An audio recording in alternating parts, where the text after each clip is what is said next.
계명인데요, 도둑질하지 말라. 이 계명들이 다 간단합니다. 도둑질하지 말라, 살인하지 말라, 간음하지 말라. 근데 굉장히 강력한 말씀이고 하나님 간단하게 말씀하셨지만은 성경 66권 속에서 우리가 이렇게 조망해 보면은 그렇게 간단한 질문만이 아니고 우리의 삶의 다양한 주제와 연결되어 있음을 우리가 공부해 왔습니다.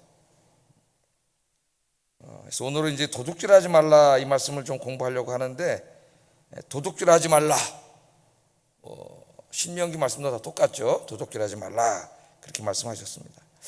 자, 이 도둑질하다는 히브리 말로는 이제 가나브라고 하는 동사인데요, 도둑질하다. 거기다 이제 로라고 하는 이 부정어가 붙어가지고 도둑질하지 말라 이렇게 한 단어로 되어 있습니다. 그런데 도둑질하지 말라 그랬는데 뭘 도둑질하지 말라는 건지 여기에 대한 대상이 나와 있지 않아요. 목적어가 없어요. 예? 뭘 도둑질하지 말라는 건지 성경을 보면 대략 크게 나누면 세 가지 정도로 이제 그 목적어가 나옵니다. 도둑질하면 안 되는 거, 우리가 훔치면 안 되는 거 넘겨보세요. 첫째는 사람. 성경에 보면 사람을 도둑질하는 게 나와요. 인신매매하는 거지, 인신매매가 나오고, 두 번째는 사물, 다른 사람 소유의 재산이라든가 이런 물건이라든가 이런 것들을 은밀하게 그 사람 모르게, 그야말로 우리가 아는 개념이죠. 훔쳐오는 거죠. 사물의 목적할 때가 있고, 세 번째는 하나님의 것을 훔쳐오는 것도 똑같이 가나부, 도둑질로 이야기하고 있어요. 세분화하면은 뭐 여러 가지가 있지만은 큰 범주로 나누면 세 가지라서 이제 사람과 사물 이렇게 하나로 묶어서 공부하고, 또 하나님의 것 이렇게 하나로 또 큰 주제로 다루고 이렇게 오늘 좀 공부하려고 합니다.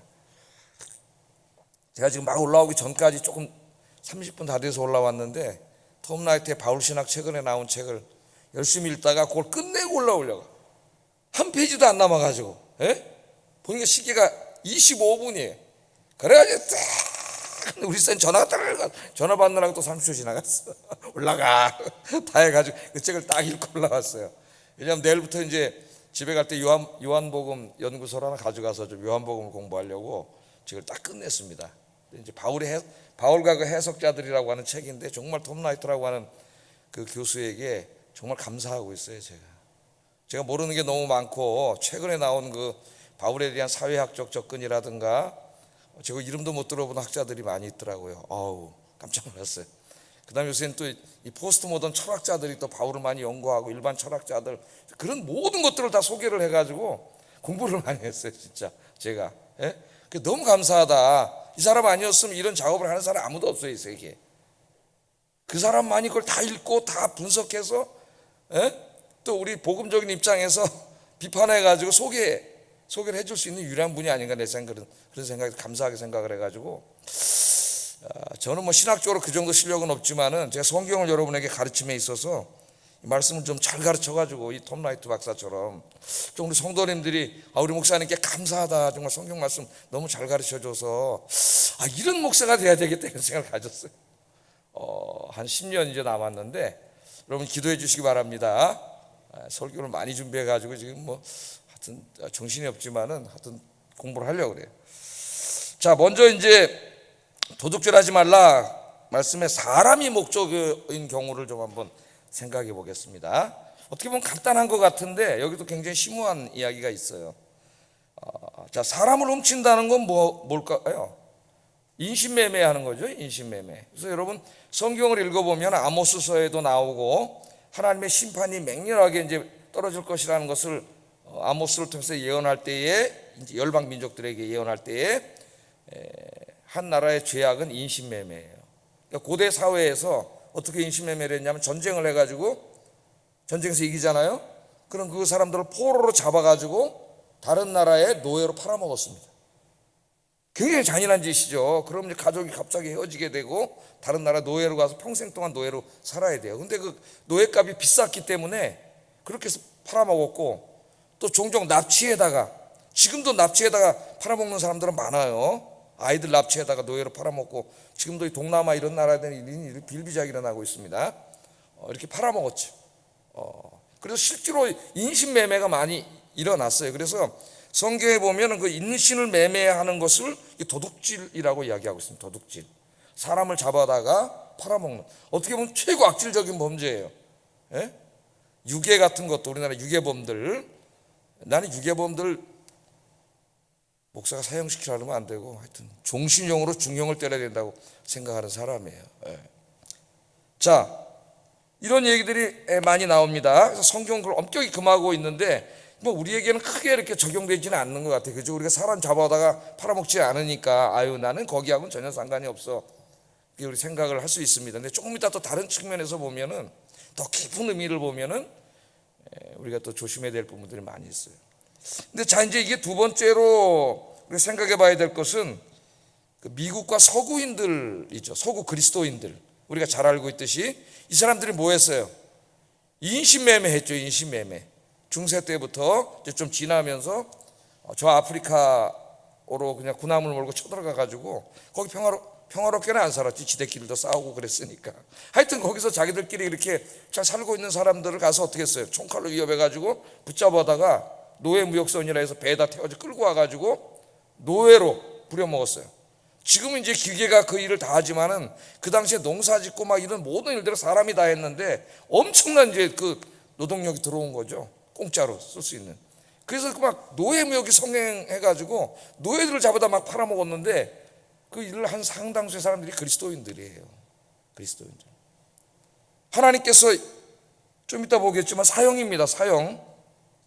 그런데 이걸 아무 죄책감 없이 그렇게 했고 아프리카 사람들을 사람으로 보질 않았어. 생각을 안 했어요. 이 사람들이, 그리스도인들이.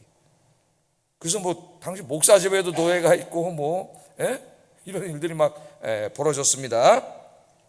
하나님 이를 안타깝게 여기시고 윌리엄 윌버폴스라고 하는 영국의 하원 의원을 통해서 이제 그 일을 하시죠. 그러면 이 사람은 여러분 너무나 유명하고 이 사람에 대한 책들은 우리나라에 몇 권이 번역되어 있습니다. 또 목사님들이 설교할 때 저도 그렇고 가끔 이야기했던 그런 분인데, 영국의 이 경제가 노예에 의해서 움직인다 해도 과언이 아니었던 그런 시대에 하원 의원이 되고 하나님 말씀을 공부하다가 노예 무역은 인신매매라는 걸 알게 됐어요. 하나님이 금지하신 8계명을 어기는 것이고 더더군다나 하나님의 형상으로 지음받은 동등한 인간을 힘이 세다고 해서 가서 잡아다가 노예로 팔아먹고 때리고 그 인격을 무시하고 이런 것에 대해서 안타깝게 여기고 노예 무역 폐지법을 영국 의회에 이제 이거 상정해 가지고 그거를 이제 영국이 그 법을 인준하도록 하는데 20년 평생을 바칩니다. 이 사람이 굉장히 뛰어난 정치인이었기 때문에 차기 이제 수상도 될 수 있는 그런 사람이었는데 그 당시에 대부분의 힘센 사람들이 전부 노예를 가지고 있었는데 그 노예 무역을 폐지하려고 하니까 그 기존 주류 세력, 기득권 세력에 의해서 엄청난 박해를 받는 거죠. 이 사람들이. 그 일을 하다가 막 병도 나고 살해 위협도 받고, 막 이제 이런 일을 당하면서 결국은 끝까지 포기하지 않고 기도하면서 일을 해가지고 1807년입니다. 지금으로부터 한 200년 전이죠. 1807년 2월 23일 날 마침내 영국에서 노예 무역을 금지하는 법안이 통과됩니다. 그 다음에 이제 그것이 유럽에 영향을 미쳐서 노예 무역이 무역이 금지가 되는 거예요. 이제 사람을 인신해서 매매하는 이런 것들을 다 금지시키는 법을 누가 했냐면은 그리스도인 국회의원이. 우리나라 국회의원 중에 교회 다니는 분들이 많다 그러는데 이분들이 뭐 하는 분들인지 모르겠어요. 교회만 다니는 분들이 아니라 진짜 하나님을 사랑하고 하나님 말씀을 사랑하는 그런 사람들이 돼야 되는데 그런 사람들이 몇 명이 있나. 그런 용기를 가지고 하나님의 말씀을 이야기하고 정의를 이야기할 수 있는 사람이 몇 명 있나. 차기에 공천받아야 되는데 공천받으려고 가서 그런 시정 잡배 같은 사람들만 잔뜩 모여있으니까 나라가 어려운 거죠. 자, 이런 신실한 그리스도인들의 계속적인 노력으로 미국에서는 1863년 1월 1일 날 여러분이 잘 알고 있는 아브라함 링컨 대통령이 노예 해방 선언을 하게 됩니다. 무역만 금지하는 게 아니라 노예제도 자체를 없애버렸어요. 미국에서. 물론 그 이후에도 법으로는 안 되지만 수많은 이제 그런 흑백 갈등이 있었죠. 1960년 70년대까지. 지금도 이제 법으로는 안 되지만은 심증적으로는 이제 이렇게 무시하죠. 심정적으로 백인들이. 유색인종은 다 무시해요. 예? 근데 유색인종을 무시 안 하는 분들이, 내가 훌러 신학교 가니까 거기 이제 다 예수 믿는 사람들이잖아. 너무 좋더라고. 백인들이 전혀 다른 사람들이에요. 예? 영어를 잘 못해도 영어를 잘 못해서 미안하다 그러면은 무슨 말씀하시냐고. 당신은 영어도 하고 한국말도, 나는 한국말 하나도 모른다. 나보다 훨씬 우리가 뭐이라고. 예? 야, 역시 그 신앙의 힘을 느낄 수가 있어요. 미국에 가면 예수 안 믿는 그 도도한 백인들을 다 이렇게 무시하죠. 예? 생긴 것만 봐도 진짜 무시하게 생겼어요. 얼마나 백인이 키도 크고 얼굴도 잘생기고 수염이 또 탁 나가지고, 예? 진짜 잘생겼더라고 내가 보니까. 키도 크고. 백인이 다 무시하고, 그 다음 백인 밑에서 이제 흑인은 아세안을 무시하고, 아세안은 흑인을 무시하고, 또 멕시칸도 무시하고, 멕시칸은 또 우리 한국 사람 무시하고, 서로 무시하면서 살아요. 무시당하는 사람들끼리. 한국 사람도 엄청나게 인종차별합니다, 여러분. 깜짝 놀랐어요. 미국 사회가 한국 사람이 백인한테만 당하고 나머지는 다 무시하고 사는 사람이 다 한국 사람이에요. 그러나 이 정말 위대한 거죠. 예? 결국 이제 암살을 당하는데 이분이 노예 해방, 노예제도 자체를 완전히 폐지했어요. 다 독실한 그리스도인들이잖아요. 어려서부터 엄마가 성경 읽어주고 성경 들으면서 자란 아이가 대통령이 되니까 8계명이 분명히 하나님이 사람을 매매하지 말라고 했는데 이걸 하잖아요. 그래서 대통령으로서 정치인이 돼서 어떤 자기 권력이나 이런 부나 이런 걸 추구하는 게 아니라 하나님의 말씀을 추구하고 하나님의 말씀이 실현되도록 하는 것, 그게 진짜 그리스도인. 그게 우리가 기도해야 되겠습니다. 우리나라의 정계에, 저 국회의원이나 뭐 여기 정관계에 좀 교회 다닌다고 하는 사람들이 교회 다니는 사람이 아니라 그리스도인이 되도록 우리가 기도를 해야 되겠어요. 진짜 그리스도인. 이런 분들이 좀 많이 나와야 되는데. 자, 여기까지 우리가 얘기를 해도 아직까지 그 뭐 노예무용 뭐 이거 우리가 한 것도 없고 우리랑 관계가 없는 것 같은데, 이걸 조금 더 심도 있게 연구한 분이 있습니다. 심도 있게.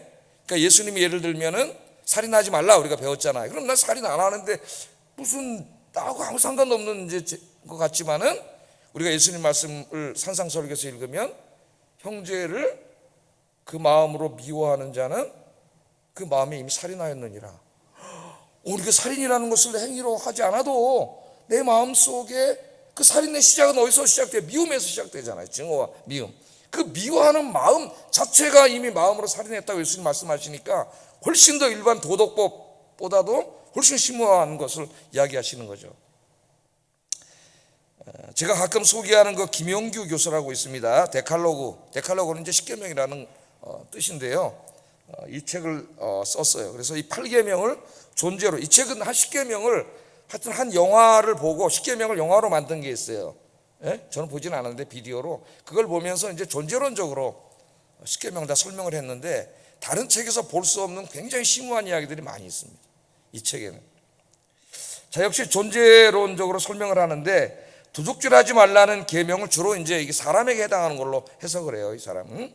요새 최근에 구약의 동향이 이 도둑질하지 말라는 사물은 해당하지 않고 사람에게만 해당된다 그래요. 사물은 이제 그 다음에 나오잖아요. 이웃의 것을 탐하지 말고 뭐 이렇게 나오기 때문에 이건 착각인 것 같습니다.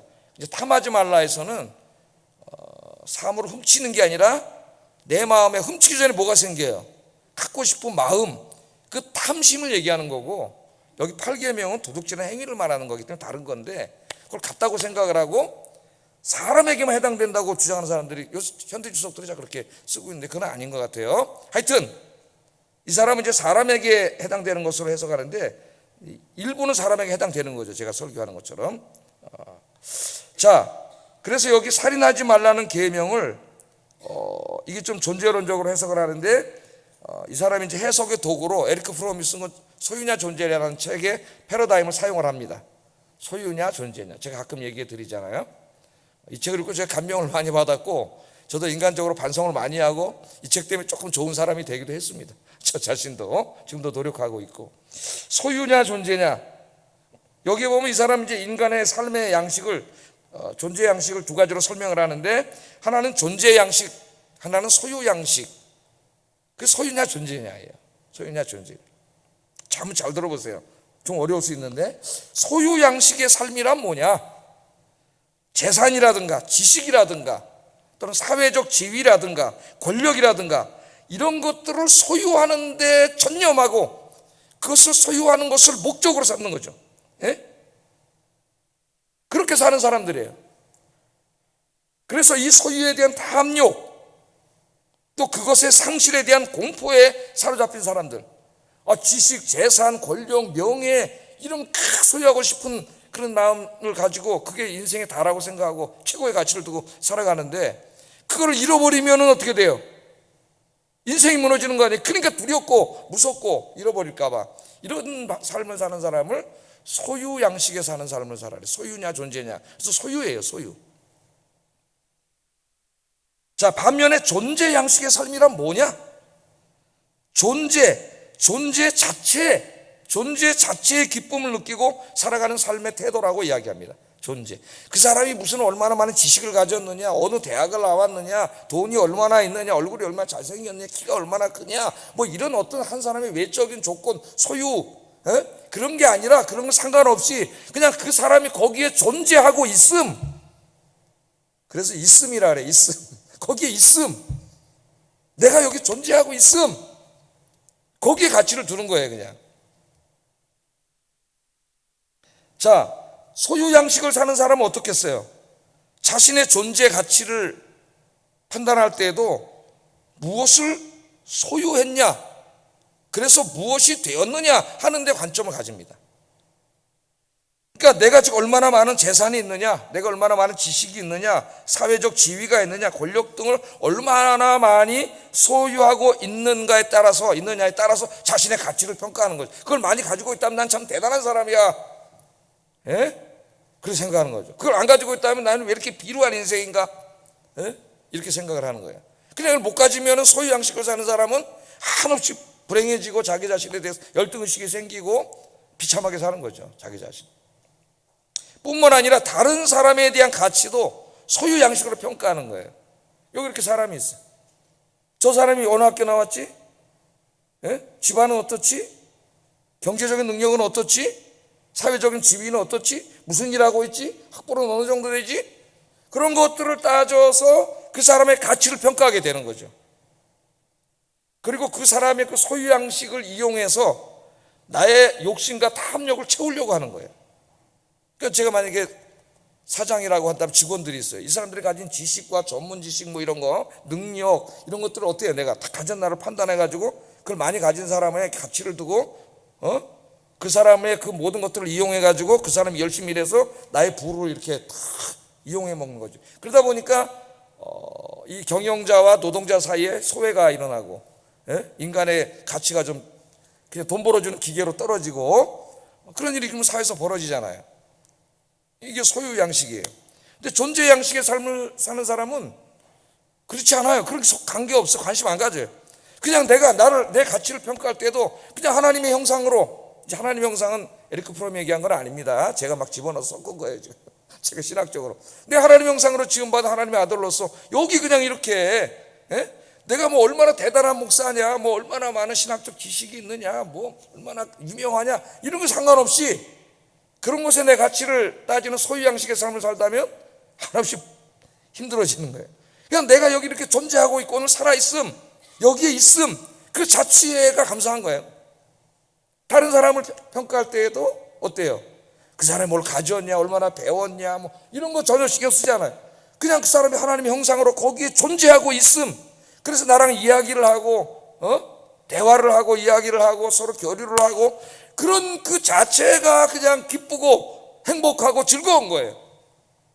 그게 존재 양식을 사는 사람의 삶의 양식이라는 거죠. 이해가 되시죠? 제가 쉽게 지금 설명을 하려고. 그러니까 그런 사람들에게는 사람을 만나서 어떤 또 집에 사람을 들이거나 뭐 이렇게 할 때에 그 사람의 어떤 외적인 그런 소유, 그 사람이 어느 정도 소유, 뭘 소유했느냐, 혹은 그 사람들 전문 용어로 말하면 무엇됨이에요. 무엇이 됨. 그런 게 한계하지 않고 그냥 그 사람이 거기에 있음으로 행복한 거죠. 그냥 기쁜 거예요. 여러분들이 그런 사람이 되길 주의 이름으로 축복합니다. 그래서 제가 이걸 공부하면서 반성을 많이 했어요. 내가 사람을 볼 때 자꾸 그 사람의 어떤 그 소유 양식에 의해서 평가를 하려고 하는 그런 모습이 옛날에 있었기 때문에 지금도 그런 생각이 문득 떠오를 때마다 이 말씀을 생각을 합니다. 8계명이 여기에 해당되어 있대. 예? 내가 그렇게 하면 안 되고, 그냥 그 사람이 하나님의 형상으로 그냥 고귀한 한 사람의 하나님의 인간, 한 사람의 인간이 거기 존재하고 있음, 그 자체가 기쁨이고 가치가 있는 거죠. 하나의 인간으로서. 어떻습니까, 여러분? 얼마나 훌륭한 사람이에요. 정말 그 사람이 그리스도인 사람이고, 그런 삶을 살았던 사람을 네 분을 들어요. 에르크 프롬이. 그 중에 한 분이 예수님도 있고 부처님도 있고, 또 칼 마르크스도 있어요. 뭐 왜 그 사람 집어넣는지는, 평등주의 때문에 넣는지는 잘 모르겠지만, 예수님이 사셨던 삶이 바로 그런 삶이고, 예수님이 가르쳤던 삶의 방식이 바로 그런 삶이란. 그러니까 오늘부터 여러분 이제 사람을 볼 때에 그 사람이 무엇됨, 무엇을 소유함, 그런 것으로 그 사람의 가치를 평가하려고 하지 말고, 그냥 그 사람의 인간 자체, 하나님의 형상으로 지음받은 그 사람이 거기에 있음으로써 나와 함께 대화도 하고 교류도 하고, 그 자체를 존중히 여기고 사랑할 수 있는 여러분 되기를 주의 이름으로 축복합니다. 그러니까 이 김용규 교수는 이 8계명을 남의 물건을 훔치지 말라, 식적인 행위 문제만이 아니라, 왜 훔쳐요? 이웃을 사랑하지 않고 존중하지 않기 때문에 훔치는 거예요. 그래서 결국 이웃을 이렇게 내 마음속에서 먼저 존중하고 사랑하고, 소유가 아니라 존재로서, 존재 자체로서 사랑하고 존중한다면 훔치는 일은 없는 거죠. 그래서 이 말씀을 그렇게 해석을 해요. 좀 더 심오하게, 예수님처럼. 어떻습니까, 여러분? 여러분 어떠세요? 예? 훨씬 심오하죠. 훨씬 심오한 말씀입니다. 그러면서 이제 어거스틴 얘기도 합니다. 어거스틴 이제 신학자인데, 어거스틴이 뭐라 그랬냐? 어거스틴은 이것을 향유와 이용. 어거스틴의 신학은 사랑이 중심이에요. 하나님은 사랑이시다. 그런데 이제 그 사랑 중심으로 설명을 하는데, 사랑에는 두 가지가 있다고 얘기를 해요. 향유의 사랑과 이용의 사랑이 있다래. 향유의 사랑은 뭘까요? 예? 향유의 사랑은 그냥 내가 어떤 사람을, 제가 예를 들어 설명을 할게요. 저희 집 사람밖에 없으니 사랑한다는 애, 우리 사람 사랑한다고 예를 들어야지. 누구 예를 들어? 우리 사람 내가 사랑하는데, 향유의 사랑은 뭐냐? 그냥 내가 우리 집 사람 자체가 아까 존재하고 똑같은 거야. 존재와 소유의 다른 말일 뿐이에요. 우리 집 사람 그냥 자체를 사랑하는 거예요. 저기 있음으로 사랑하는 거예요. 이용의 사랑은 뭐냐? 내가 가만히 보니까 저 사람을 결혼할까 말까는, 저 사람 이제 학교 어디 나왔지? 집에 돈은 좀 있나? 내가 미국 가서 공부하려고 하는데 유학비는 좀 대줄 수 있나? 뭐 이런 걸 따지는 거죠. 그러니까 그거는 뭐예요? 저 사람 자체를 사랑하는 게 아니라 저 사람이 가지고 있는 걸 사랑하는 거지. 그 가지고 있는 게 나에게 이제 내 욕망을 채워줄 수 있으니까. 이게 이용의 사랑이에요. 이용의 사랑이라고 나요. 그럼 우리 그리스도인들은 향유의 사랑을 해야 된다. 어거스틴이 이렇게 말합니다. 이것이 하나님과의 관계에서도 마찬가지로 나타날 수가 있어요. 하나님을 사랑하는데 하나님 자신이 목적이 되고, 내 사랑의 대상이 하나님을 사랑하는 게 아니라 하나님의 전능하심과 불가능이 없으심, 무한하심. 그러니까 저 하나님께서 내가 좀 사업하는 것도 잘 되게 해줄 수 있고, 내 건강도 좀 이렇게 건강해 주실 수 있고. 자, 그래서 하나님을 그 자체로 사랑하는 게 아니라 하나님이 나에게 뭔가 해줄 수 있는 그것 때문에 하나님을 사랑하는 거죠. 그건 이용의 사랑이에요. 이용의 사랑. 그런데 하나님 자신을 사랑하고 하나님이 사랑의 자체가 목적이 될 때는 그건 향유의 사랑이 되는 거예요. 이해가 되시죠? 이게 대표적인 게 욥기 1장에 나옵니다. 욥기 1장에 욥이 막 하나님의 복을 받아서 막 부자고 막 잘 사니까 사탄이 와서 뭐라 그래요? 에휴, 하나님 자랑하시잖아요. 야, 욥을 봐라. 내 종 욥이 저렇게 훌륭한 사람 아니냐? 그랬더니 사탄이 뭐라 그래요? 아이고, 하나님 뭔 말씀하십니까? 근데 하나님이 다 주니까, 자식들도 다 주고 돈도 많이 주고 부자고, 하나님이 다 주시니까, 하나님이 주시니까 하나님을 사랑한 것이죠. 하나님을 사랑하는 게 아닙니다. 그러니까 하나님을 향유하는 사랑을 하는 게 아니라는 거죠. 뭘 사랑하는 거예요? 이용하는 사랑. 하나님이 이런 것들을 주시기 때문에 사랑하는 거라는 거예요. 그때 하나님 뭐라 그러세요? 아니다. 그러니까 사탄이 뭐라 그래요? 그럼 한번 시험해 보세요. 저거 한번 다 가져가 보세요. 그러면 하나님 저주할걸요? 그때 하나님이 허락을 하셨어요. 그러니까 하나님이 욥의 마음을 몰라서 허락을 하신 게 아니에요. 하나님은 아세요. 욥의 진심 마음을, 전능하신 하나님이. 그런데 다른 천사들이 몰라, 이 마음을.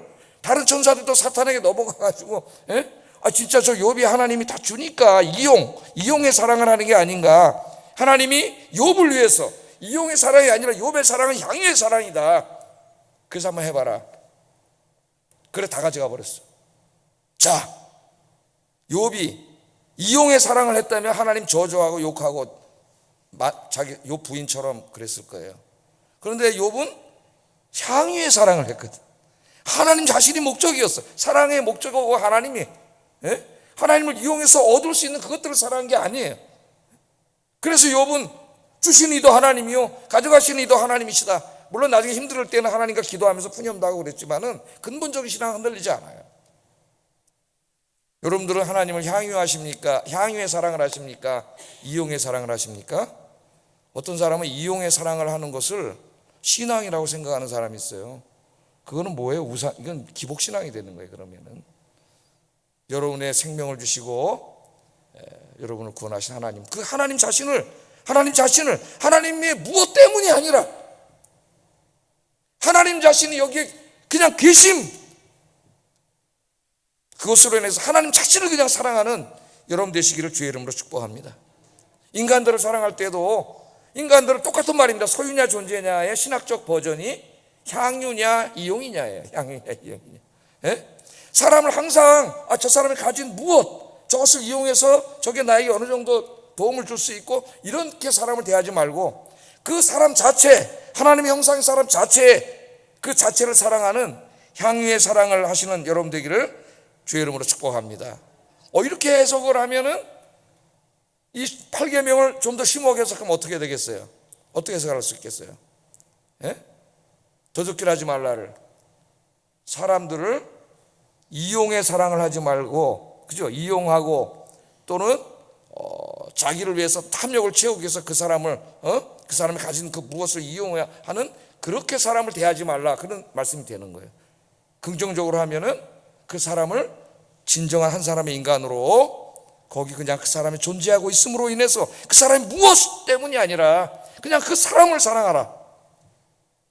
야, 너무 심오하죠. 옆 사람을 보겠습니다. 사랑합니다. 사랑합니다. 당신의 무엇 때문이 아니야. 내가 이제 당신의 무엇을 보지 않겠습니다. 그냥 당신 자체, 하나님 형상이시잖아요. 하나님 형상. 그렇게 사랑하는, 그래서 8계명을 잘 지키는 여러분 되기를 주의 이름으로 축복합니다. 제가 말씀 아까 드렸지만은 진짜 사람을 팔아먹는 자들은 하나님이 가장 큰 죄악으로 사형이에요. 사형. 출애굽기 21장 16절. 자, 여기 인신매매에 대해 형량, 형량 하나 읽어보겠습니다. 시작.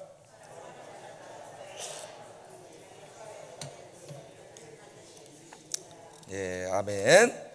또 신명기 24장 7절 읽어보겠습니다. 시작.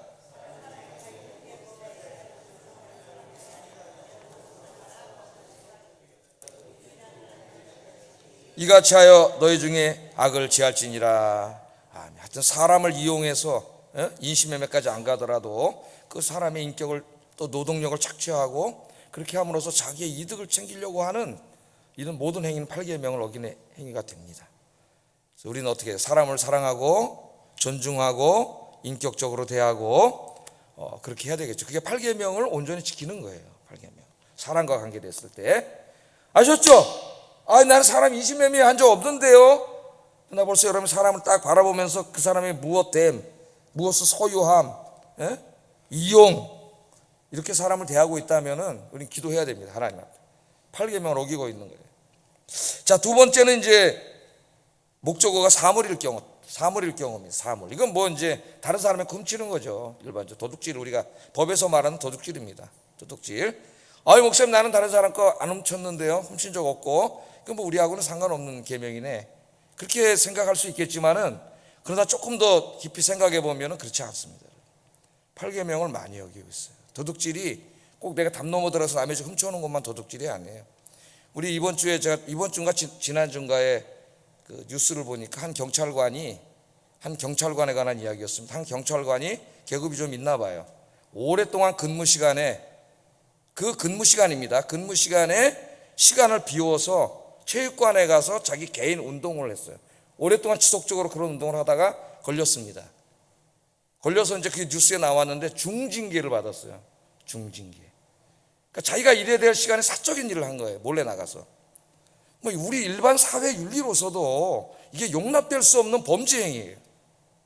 그렇다면은 우리 기독교인들의 양심은 어떻게 될까? 이 도둑질하지 말라 이 말씀 속에. 근데 의외로 이런 것들에 대해서 전혀 개념이 없는 사람들이 많아요. 양심이 바닥에 난 사람들이.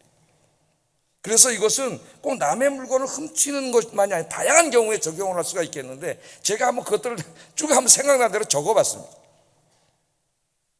자, 근로자들이 일한 만큼 정당한 임금을 주지 않고 임금을 떼먹는 것도 도둑질하는 거예요. 일한 만큼 줘야죠, 사용자라면은. 또 월급을 받는 만큼 열심히 일하지 않고 농땡이 치는 것도 도둑질입니다. 우리는 꼭 사용자만 생각하는데 노동자에게도 해당돼요. 사용자는 일한 만큼 정당한 임금을 쳐서 줘야 되고, 노동자는 월급을 받는 만큼 성실하게 일해야 됩니다. 아까 경찰관 같이 하면 안 되겠죠. 예? 그리스도인들은 만일 자신의 소유자라면은 정말 그 경제 상황과 모든 그 노동의 가치를 따져서 정말 내가 조금 덜 갔더라도 임금을 줘야 되고 평가를 해줘야 되는 거죠. 근로자라면 누구보다도 우리 그리스도인들은 열심히 일해야 주어진 시간, 근무 시간에 잘 출근하고, 예? 그 근무 시간에 열심히 일해야 돼요. 농땡이 치면 안 되는 거예요. 이 농땡이 치는 것은 자기가 돈은 받고 시간을 농땡이 치는, 그건 속이고 거짓말하고 경찰관처럼 그 시간을 도둑질하는 거예요. 도둑질입니다. 명백한 도둑질. 자, 그 다음에 이게 또 계속 보니까 한 연구 결과에 의하면 우리나라 근로자들이 한 주에, 그러니까 일주일에 4시간 30분가량을 도둑질한다 그래요. 최근 저 김지창 교수라고 총신대 교수님이 계시는데 그분이 어디서 그 자료를 찾아서 써놨으니 가져왔어. 4시간 반 정도 도둑질을 한다 그러는데, 예? 근무 시간에 인터넷 하거나 잡담하거나 자기 개인 일을 하거나 이렇게 해서 근무하지 않으면서 몰래 속이는 거죠. 이것도 사용자를 누가 오면 탁, 이게 부끄러운 일이잖아요. 이렇게 해가지고 4시간 반을 도둑질을 한다는 겁니다. 근데 죄책감을 못 느끼는 사람들이 있어요. 이 죄책감, 우리 그렇게 하면 안 되겠다 그런 거고. 근로자들이나 공무원이나 월급을 받는 것은 자기들이 근무 시간에 성실하게 일하는 것을 약속하고 월급을 받는 것입니다. 그런데 책임자의 눈을 속이고 근무 시간에 사적인 일을 한다면 그것은 8계명을 어기는 죄를 짓는 거예요. 명백한 도둑질입니다. 공무원들이나 개인회사 직원들이 야간 근무를 하지도 않으면서 수당을 타기 위해 근무표에 도장을 찍는 것이 적발된 적도 계속 나와야죠. 예? 명백한 도둑질입니다. 일하지도 않고 가서 이거만 사인하고 나서 딴 데 가 있고 부끄러움을 모르는 거죠. 도둑질이에요. 도둑질. 공동체 공금을 관리하거나 물건을 사는 위치에 있는 사람이 공금을 횡령하거나 공공 물건을 개인 용도로 가져가는 것 명백한 도둑질입니다. 하나님 앞에. 부정한 뇌물을 주는 행위나 수수하는 행위가 모두 도둑질입니다. 검은 정치 자금을 받는 것도 도둑질이에요. 그래서 권력 있고 힘 있는 자들, 정치하는 사람들이 뇌물을 받고 이런 사람 엄중하게 중형으로 다스려야 돼요. 안 그러면 정의가 굽어요. 정당한 세금을 내지 않는 것도 도둑질입니다. 국가가 필요 이상의 과중한 세금을 청구하는 것도 도둑질이에요. 정치인들이 자기 정치하려고 세금을 과도하게 걷어가지고 그걸 선심 쓰는 거지. 표 많이 나오게 하려고 막 퍼주는 거예요. 예? 그 세금을 그 열심히 벌은 우리 근로자들이 엄청난 다 공개된 유리지갑을 다 뺏어가는 거죠. 과중한 세금으로. 국가에 의한 도둑질입니다. 국가에 의한 도둑질. 우리 조선 역사에도 그 국민이 그렇게 어려운데 이 과도한 세금을 막 걷어가지고 이걸 가렴주고라 그러는 가렴주고 국민들이 막 힘든 경우가 많았죠. 세금을 떼먹는 것도 도둑질이고 국가가 이렇게 하지 못하도록 우리 사회가 감시를 해야 되는 거죠. 감시를. 그러니까 이런 일에 있어서 잘못하면은 목사가 선지자적 입장에서 비판할 수 있습니다. 어떤 사람은 자기가 지지하는 정치인이면은 왜 그걸 하냐고 어리석은 정말 너무 한심한 사람들이 많아요. 그런 거 하지 마세요. 여러분들이 이제 하나님의 말씀에 입각해서 하세요. 말씀에 입각해서. 비싼 이자를 받고 고리대금을 하는 것도 도둑질입니다. 성경에서 엄격히 금하고 있어요. 물건을 팔 때 과도한 폭리를 남겨서 물건을 파는 것도 도둑질입니다. 장사하는 사람은 절대 그런 일을 해서는 안 됩니다. 그리스도인은 질 좋은 물건을 적당한 가격에 소비자에게 넘겨주는 이런 정직한 삶을 살아야 돼요. 아파트나 건물을 질 때 설계도대로 하지 않고 비용을 줄이려고 철근을 정량만큼 넣지 않는 것도 명백한 도둑질. 우리나라 아파트만 무너지고 있잖아요 지금. 그걸 또 감리하는 사람들이 감리를 제대로 하면은 다 걸리는데 감리도 제대로 안 하기 때문에 다 도둑질이에요. 백화점들이 양복값이나 옷값 정가를 원래 가격보다 터무니없이 비싸게 정해놓고 사기 세일을 한다는 기사가 실립니다. 뉴스에도 나온 적이 있어요. 소비자를 상대로 사기치는 도둑질입니다. 대기업끼리 물건 가격을 비밀리에 담합하여 소비자에게 비싼 가격을 받는 행위도 도둑질이에요. 자유시장 경제에서 시장에서 가격이 결정돼야 되는데 대충 보면 자동차, 컴퓨터, 핸드폰 가격이 다 비슷해. 왜 그럴까요? 공개적으로는 가격 담합을 못합니다. 법에 걸려요. 공정거래에. 그러나 암암리에 다 그렇게 해서 비슷한 거예요. 피티나는 경쟁을 한다면 가격이 계속 떨어질 거야. 핸드폰 너무 비싸잖아요. 이 조그만 게 뭐 이렇게 비싸 이게? 예? 삼성 뭐 들으면 뭐 나한테 뭐라 그러죠? 예? 가격 담합을 하는 거죠. 제품의 품질을 훨씬 부풀리는 과대 광고도 도둑질. 우리 집사는 광고가 전공해서 광고를 많이 했는데 과대 광고는 안 했어요. 그래서 옛날에 데이트할 때 하여튼 술 광고 들어오면 어떡할 거요? 그래서 직업인으로서 할 수밖에 없지 않겠니? 회사에서 일을 주면. 그래가지고 내가 소크라테스식 질문법을 사용했습니다. 술 많이 팔리면 어떻게 되지 우리 사회가? 그러면 안 되지. 광고는 해야지. 많이 팔리라고 하지. 그만 안 하면 안 해야지. 그런 쉬운 일이 아니죠. 회사를 다니면 나한테 왔는데 어떻게 해? 그런 적도 있어요. 그러니까 그런 하나하나에 우리가 기독교인으로 고민을 해야 된다는 거예요. 정말 개념이 없어요 그리스도인들이. 내가 지난번에 얘기했잖아요. 신학교에서 대리 출석을 하고 있다고. 화가 확.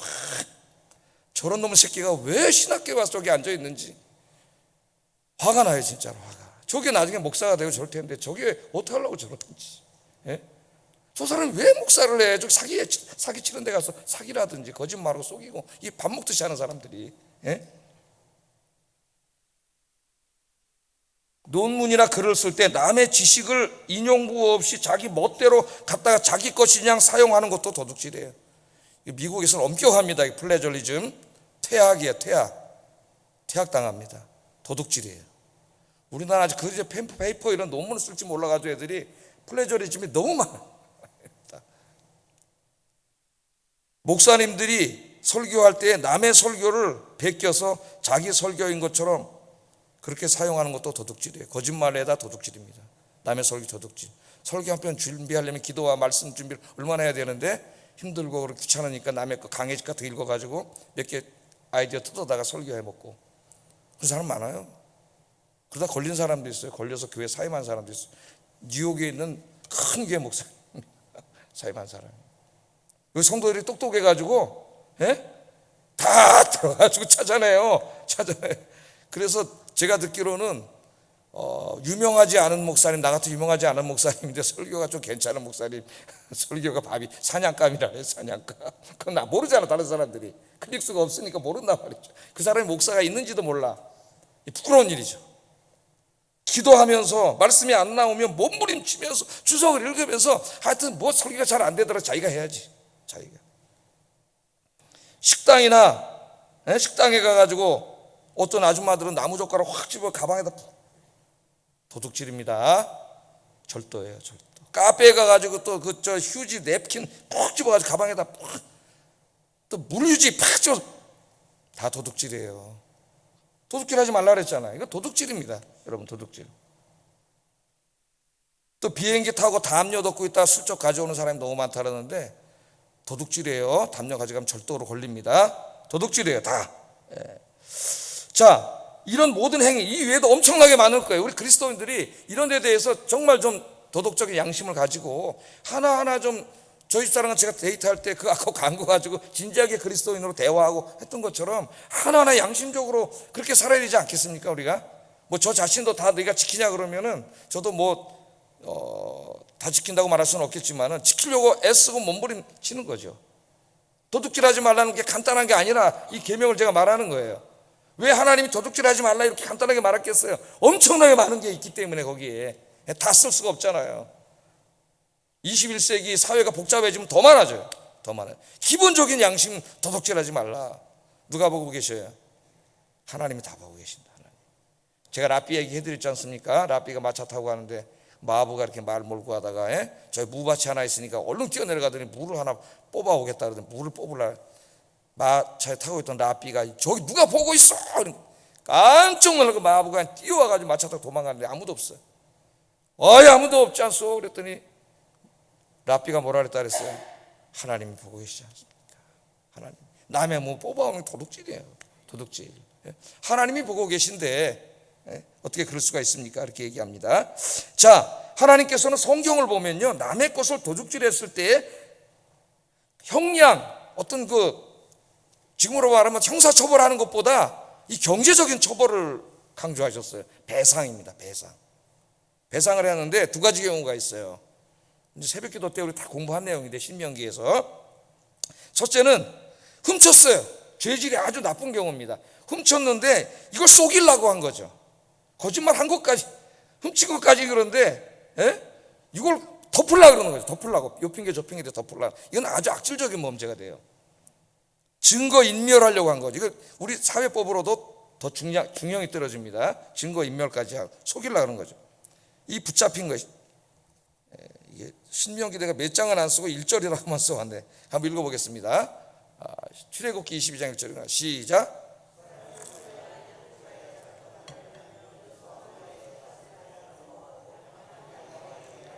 이렇게 악질적인 범죄, 훔쳤을 뿐만 아니라 증거를 인멸하려고 그걸 잡아서 먹어버렸거나 남에게 팔아서 남겨버린 거예요. 증거가 안 남잖아요. 요거는 그냥 단순 범보다는 훨씬 나쁜 범죄예요. 몇 배를 물어주라 그랬어요? 사람이 소나 양을 도둑질하여 잡거나 팔면, 요게 숨기려고 잡거나 팔은 거죠. 소 한 마리에 소 5마리, 5배. 양 한 마리에 양 4마리로 갚을지니라. 저는 맨 처음에는 그 형사처벌과 함께 경제적인 형벌은 좀 아니지 않나 이런 생각을 했는데 사람들이 더 무서워하는 게 경제적인 형벌이더라고요. 재산을 다 그냥 뺏어가는 거죠. 없도록. 5배, 4배면 5배, 4배. 그래서 삭개오가 나중에 몇 배를 갚겠다 그래요? 4배로 갚겠다 그러잖아요. 4배로. 그러니까 바로 자기 것이, 자기 죄를 여기다가 중죄인으로 자기를 인정하고 4배를 갚겠다 그런 거예요. 4배를. 그냥 나온 게 아니라. 증거 인멸까지 하려고 한 세일이잖아요. 그거 속여서 남의 거 강제로 뺏어가지고 여기다 한 겁니다. 그 다음에 단순한 절도일 경우는 좀 형량이 가벼워요. 단순한 절도일 경우 4절 한번 읽어보겠습니다. 시작.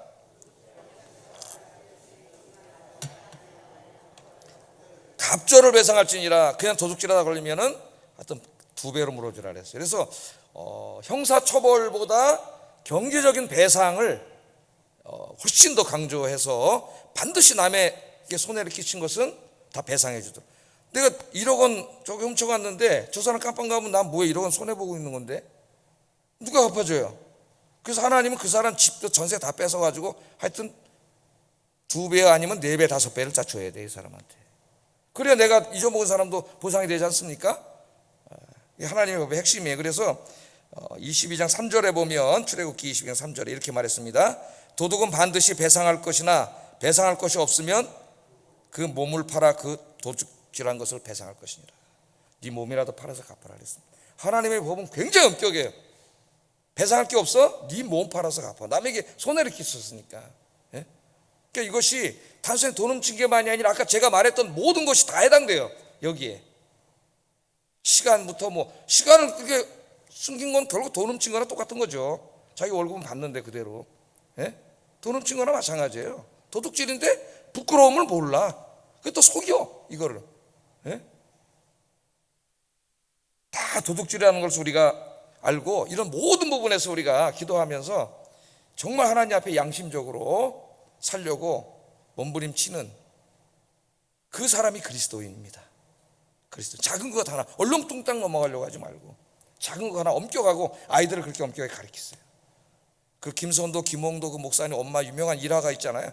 동아일보에 실린 얘기입니다. 이 얘기가 얼마나 하나님 영광을 드러냈겠어요. 어렸을 때 하도 배가 고팠고 이 사형제인가 사명제가 다 목사님이신데 예? 애들 학교 갔다 오다지 형제 남의 집 옥수수를 꺾어가지고 가지고 왔어요. 배가 더 고파가지고. 예? 그랬더니 그 어머니가 자기도 다 손을 잡고 가가지고 바늘하고 씨를 가져가서 거기다 꼬매서 다시 달아놨다 그러죠. 꼬매서. 그 이 아이들이 그 다음 도둑질 하겠어요? 아이고 내 새끼 예쁘다. 그 자식을 망치는 거예요.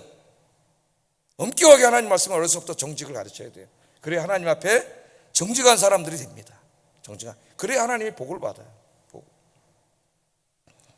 자, 이 모든 행위에 있어서 그리스도인들은 세상과 구별되어 깨끗하고 거룩한 삶을 살아야 됩니다. 이제 바울은 이것을 이제 좀 더 적극적으로 신약에 오면은 이걸 적용해 가지고 에베소 교인들에게 이렇게 권고를 했어요. 이 8계명을 좀 더 적극적으로 긍정적으로 좀 승화시켰습니다. 한번 읽어보겠습니다. 시작.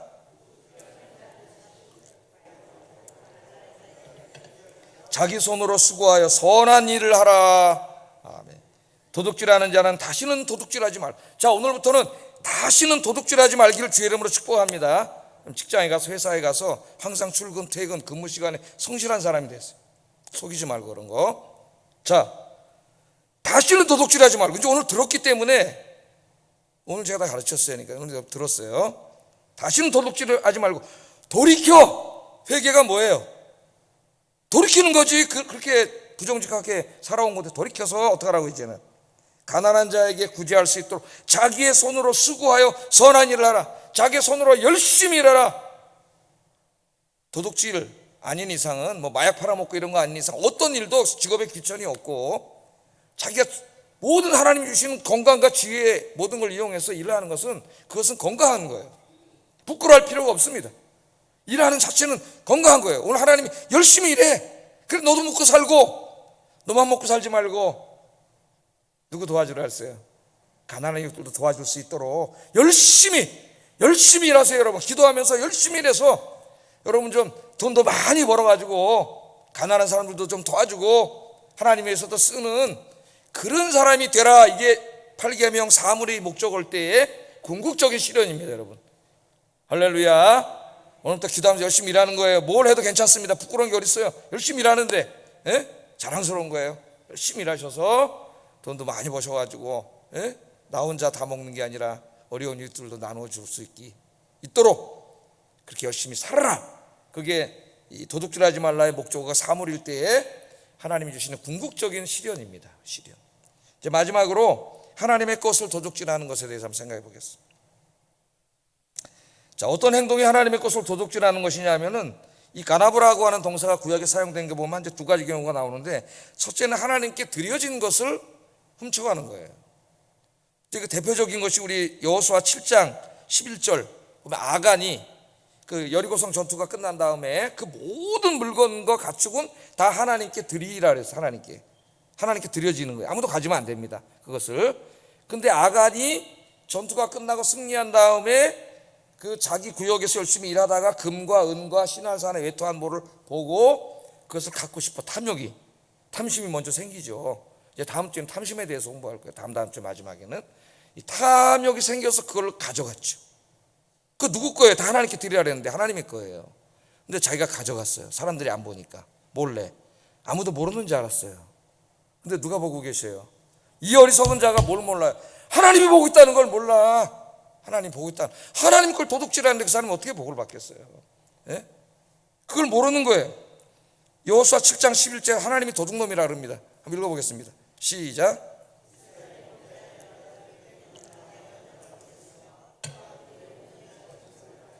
도둑질하여 속이고 그것을 그들의 물건들 가운데 두었느니라. 도둑질하고 속이고 자기 물건에다 하나님 걸 슬쩍 갖다 놨단 말이에요. 아무도 안 보니까. 아무도 안 보지 않습니다. 누가 항상 보고 계세요. 하나님이 항상 보고 계세요. 그래서 이 도둑들 때문에 아이성 전투에서 졌잖아요. 많은 사람들이 죽었어요. 지고 이 한 사람의 죄 때문에 공동체가 연대 책임이 하나님 연대 책임 물었어요. 또 하나는 가나브가 사용되는 것이 11조입니다. 11조 수입의 10분의 1을 하나님 것이라고 했는데 드리지 않는 것을 도둑질이라 그랬어요. 말라기 3장 8절 9절 한번 읽어보겠습니다. 시작.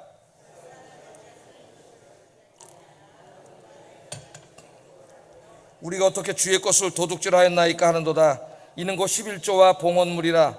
너희 곧 온 나라가 나의 것을 도둑질하였으므로 너희가 저주를 받았느니라. 이 말씀은 제가 느헤미야 강의에 섞어서 11조가 이제 우리나라는 왜곡돼 가지고 목사님들이 옛날에 11조 내면 복 받습니다, 이 말씀을 그렇게 해석해 가지고 하나님한테 11조 내는 게 돈 내고 돈 먹기, 투자하는 거예요. 목사님 설교 들어보니까 어떤 집사님 11조 열심히 해갖고 5배가 수입이 늘었대. 그래갖고 자기 수입이 5배 늘려주는 걸 바라고 11조를 하는 거죠. 헌금의 의도와 동기가 다 잘못된 거예요. 하나님의 것이에요. 하나님의 것. 그냥 나는 감사해서 드리는 거예요. 나머지는 하나님이 알아서 하시는 거예요. 여기 하나님이 이렇게 강조하신 것은 제가 오늘 또 따로 하면 길어지니까 얘기는 안 하겠지만은 다른 성경 강의할 때 많이 말씀을 드렸어요. 상황이 어떤지를 제가 많이 말씀드렸습니다. 여러분 10분의 1만이 아니라 그 수입 전체는 다 하나님의 거예요. 그래서 이 신명기 8장 17절 18절에 보면은 하나님 이렇게 말씀합니다. 이스라엘 사람들에게 읽어보겠습니다. 시작.